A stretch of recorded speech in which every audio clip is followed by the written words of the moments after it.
welcome to Lighten Up. I am your host, Suzanne Ross, and I am so excited to be here today with Devera Thunderbeat. She is an author, musician, and shaman here in Sedona, Arizona. Thank you so much for joining us, Devera. Thank you. Devera has been able to offer some advanced healing methods, starting with sound healing. Can you tell us a little bit more about that? Yeah, sound healing is the activational tones. I work with the every key, A, B, C, D, E, F, G, and each one is assigned to a chakra. So, you know, activating your chakras with the keys and balancing your chakras is amazing. So you're working with color, light, and sound, not just sound, together as one. So with the chakras, and it activates the rainbow body. So this will clear each chakra, all the negativity from each chakra. We're going to go 7. We're using the sacred number 7. 7 minutes in each chakra, going through all the chakras. Then I'm going to bring you up to ascension, and then balance your chakras and ground you back to Mother Earth. Yay! So, is everybody ready?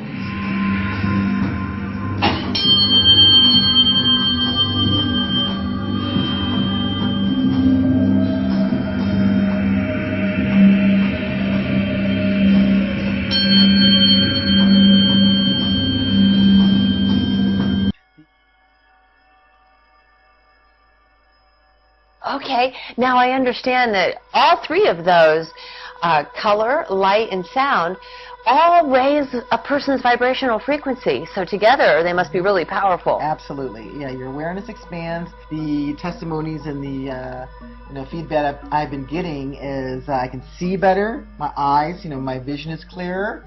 My hearing is more acute. Colors are more vivid. People that have pain, actual physical pain, totally gone.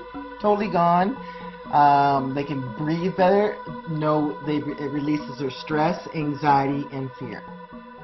Wow, that is powerful. And you have several CDs. Are these CDs also effective for sound healing? Yes, everything I do is sound healing activated. So I have where do I begin? I have 7 different activational CDs. I have a Mayan landing CD, which has the ancient galactivation activation tones. So that brings you into higher realms of consciousness too. The Egyptian CD brings you back like to the ancient times of Egypt and has the activational tones in there with hemisync. And I have a Cosmic Dream CD that is music from the star systems, different star systems like Pleaidian, Sirian, Nibiru. And it totally brings you out. If you really want to get way up in the ethers, listen to that one, but do not drive with that one. You'll miss your exit, I promise you on that one. That doesn't sound safe. But it's a fun CD. It's really fun. A lot of people are tuning into that one, going, wow, the spacier, the better. I like it, Like I said, it does raise your frequency, too. So the health benefits of going into this higher dimensional state of consciousness are what? Well, disease cannot live in a high frequency. Ah. Yeah. So like cancer or any kind of disease cannot live in a high frequency. It's impossible for it to survive. So raising your frequency, your consciousness, you're disease free. The higher we go, the less problems we have.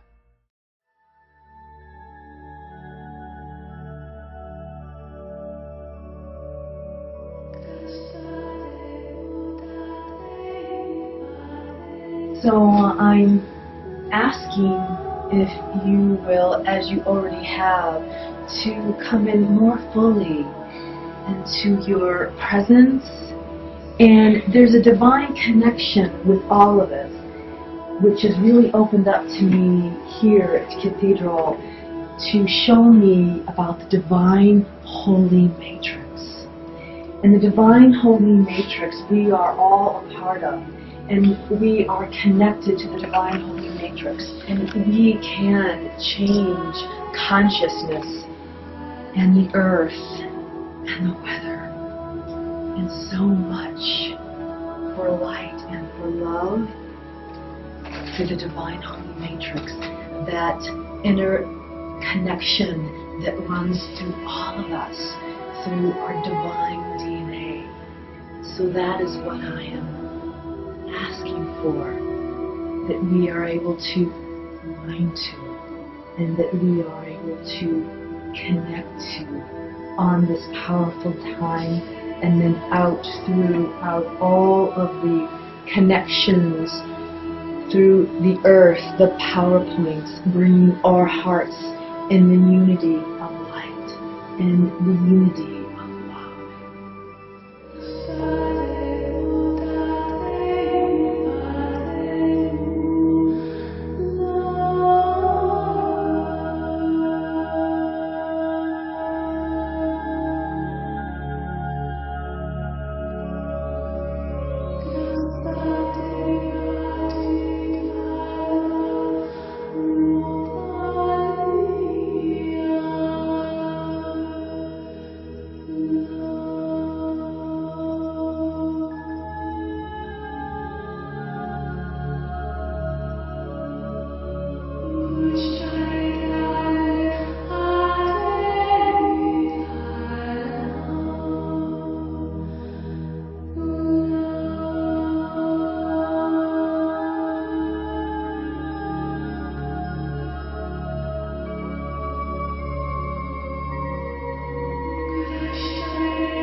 And welcome to Lighten Up. I am your host, Suzanne Ross, and it is such an honor and a privilege to be here today with Peter Sterling. Welcome, Peter. Thank you, Suzanne. It's good to be here. Peter is a celebrated harpist with 16 CDs and is currently up for a Grammy for Best New Age Album of the Year. What an honor. Yeah, it is. It's very exciting. And it's been quite a journey to get to this place, I'm sure. 25 years. Starting with a phenomenal experience right here in Sedona, Arizona, where he was out in Boynton Canyon and had a remarkable connection with the angels that really opened you to playing the celestial harp. It's true. They're the inspiration behind my music, for sure. And the harp, to me, really seems like the instrument of the angels. Indeed it is. It's found through many ancient cultures. Perhaps the most sacred of all instruments is the harp. I would believe that. And you play so beautifully. Thank you. It's like God's music from the heavens. And it really does transport you. I have one of his CDs and look forward to receiving another one, which I just ordered.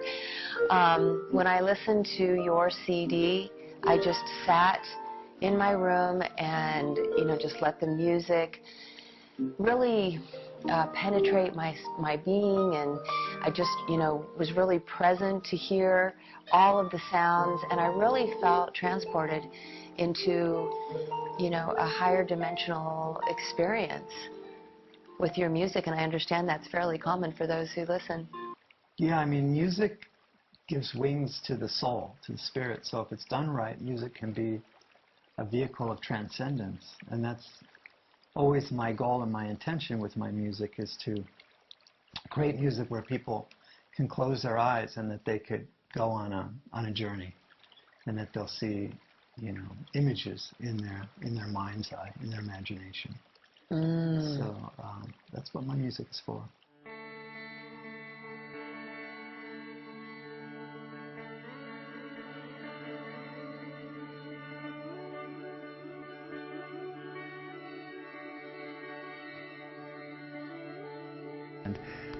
I'm going to talk just a little bit about harmonics.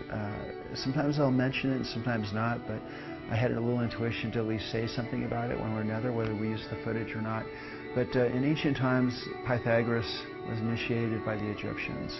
It's something that is not well known. People hear of this Pythagorean theorem and they say, oh yeah, I know who Pythagoras is. He wrote the Pythagorean theorem, where he got credit for that.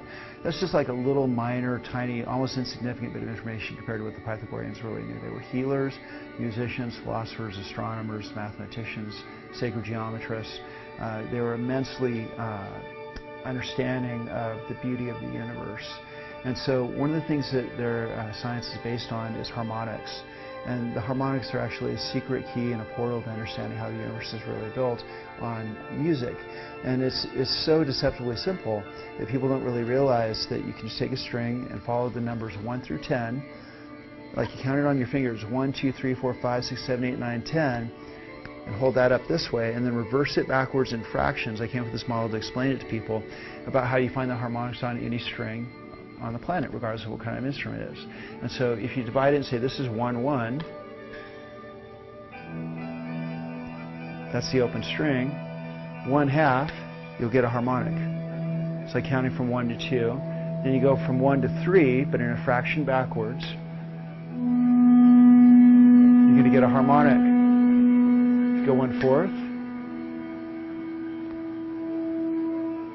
you're going to get a harmonic. 1/5. Okay, so they're all in there, but they get a little bit fainter as they go up. So without the amplifier, it sounds a little bit like this.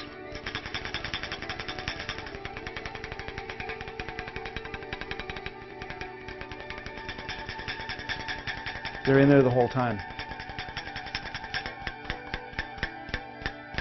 So you don't get them by pressing down the string. They're inherent in the nature of the string. That simple formula ends up being the structure for the atomic tail of elements, the formation of the human body, and the solar system, once you really understand it.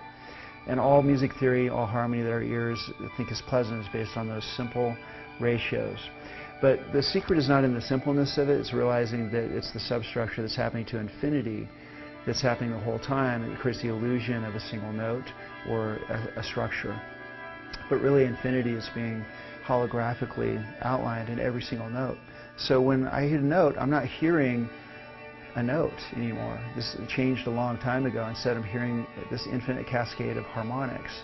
So whether someone else can hear that or not, or hear part of it, I can hear it and it actually affects things. So this is part of the reason why the music is healing, is because it's actually coming from a higher place, a resonance and attention in its actual effects. The harmonics are happening and being played upon in a way that actually affects things. But the important thing is for sound healing is it creates a field. So having said that, I'm going to just play a few different sound healing songs. And thanks again for everything, Suzanne Ross and the Lighten Up Show. Here we go.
Hello and welcome to Lighten Up TV. I am your host, Suzanne Ross, and I am so delighted to be here today with Standswithbear. Welcome. Thank you. I'm glad to be here. Standswithbear performs with the Native American flute, but he's also a healer. Standswithbear has many gifts that he's going to share with us today. So let's get started by talking about how you were introduced to spirit and how you became aware that you could contact spirit and sort of receive wisdom and guidance. Boy, that's a whole few books. I would say, starting out as a child, I had many visitations. You know, I never spoke about them. They're just kind of my own private thing. And then it went beyond that to where I had several times in my life when I literally should have died. Miraculous things came in and pretty much swept me from the jaws of death, you know. And, you know, because I'm a quadruple Virgo, which I've told you before, I had to taste, touch, see, feel in order to believe, right? So when you're hammered with so many things, so many times, pretty soon you believe, you know. And then I started listening to the voices that were actually helping me save my life and keep me out of harm's way. And I figured, okay, those are the guys I need to listen to because they're putting me in the right direction, you know. And it's evolved into this whole amazing thing that I you know, to be honest, Susanna, if I put my memoirs in a book, I promise you it would just go on the fiction shelf. Nobody would believe it. Nobody would believe it. Well, we look forward to hearing some of those miraculous stories for sure. As a musician, I understand that you were actually in a cover band that opened for many well-known bands in the 80s. Well, it actually, we did do some cover songs, but it was mainly originals, you know. I had played in cover bands and things like that. I've been in several different bands throughout my career since about 7th grade. 7th grade is when I started just being lead vocalist of rock bands, you know. It was just a complete accident. I was at a friend's house and my friend taught the band that was playing there to get on the microphone, you know, and I was like, okay, so I jumped on the microphone and they were just blown away. They fired their singer and hired me the next day. That's amazing at 7th grade. Yeah, and that pretty much started my career from then on, being a rock vocalist.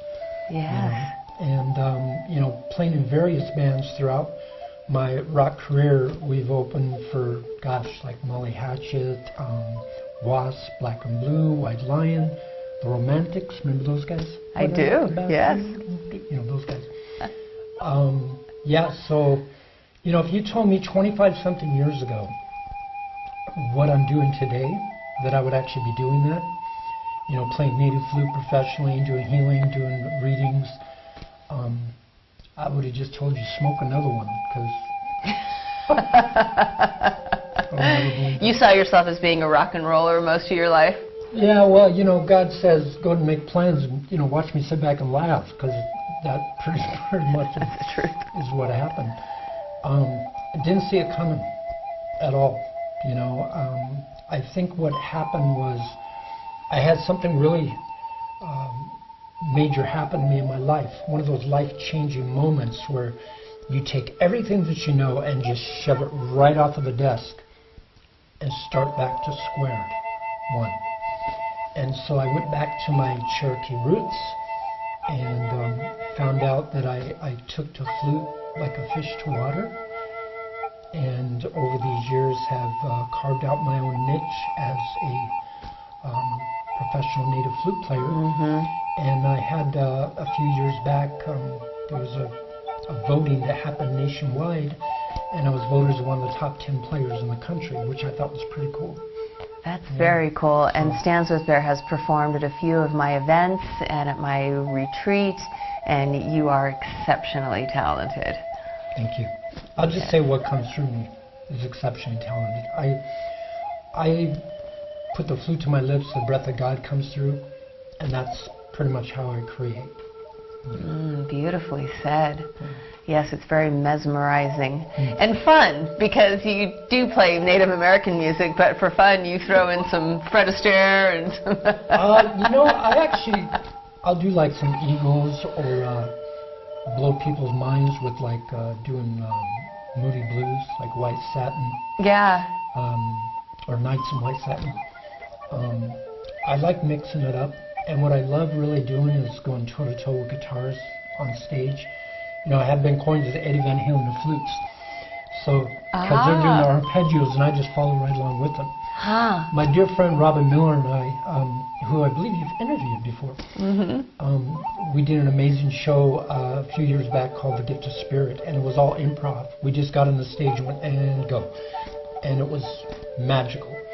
And he started going off on his guitar. He was like, and I'd be like, and I was just following him. And he's like, and I'd be like, and I was like following him toe to toe, like another guitarist bantering back and forth, you know. That was fun. Yes. But the flute guy is a great disguise.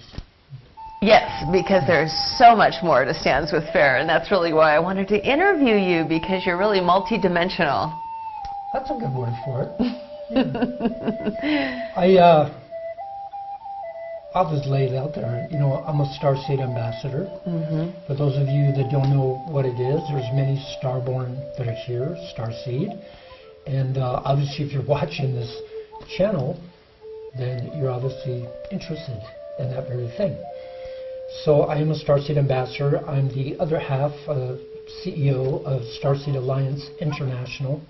My beautiful girlfriend, Lightstar, is the other half. And we created a foundation to have Starseed helping other Starseed. You know, we wanted to be the ones that we didn't have when we were going through all this. And, you know, kind of come with me if you want to live, you know. And we love doing what we do. You know, we do it internationally. And I do a lot of healing modalities from many, many past lives that I've had. Some Atlantean, some Lemurian, Tibetan. And, but mainly, everything that I do was taught to me by my star family. Literally by my star family. I didn't learn it from a book. I didn't learn it from other people. I learned it directly from my star family through my visitations in dream time, and sometimes not so much dream, more like physical time. I remember the sheets being pulled off of me or floating above my bed, and that's a long story. But yeah, one of those guys. You know. But, yes, when it comes straight through from spirit, I'm sure that magic and miracles unfold. So you discovered that you could be a healer. How did that happen for you? Oh, man. You know, the very first, I guess, foray that I had into that was I was down in Phoenix, and there was a gentleman named Robert Copeland, Bob Copeland, and he channeled a being known as Ashland. Now, Bob was just a truck driver, and all of a sudden this being came to him, and he began to channel, and he was really good at what he did. And so it was my first channeling experience. And I walked on the little trailer, and his wife handed me the tissues and said, "You're going to need these," and she was right. And what was really interesting is when he was in the channel, he took me through his whole visual, and Ashland was holding up this rose, and he tipped it upside down, and it poured into the stream and turned pure white. And then he held up the rose, and an eagle came and grabbed it and flew over the mountain. And he goes, "Healer coming forth." And I got chills all through my body. I was like, "Healer? What? I never want to be a doctor. What?" You know, because I no concept. And then I found out exactly what he meant, because I started doing laying on of hands with people, and I started seeing their ailments going away.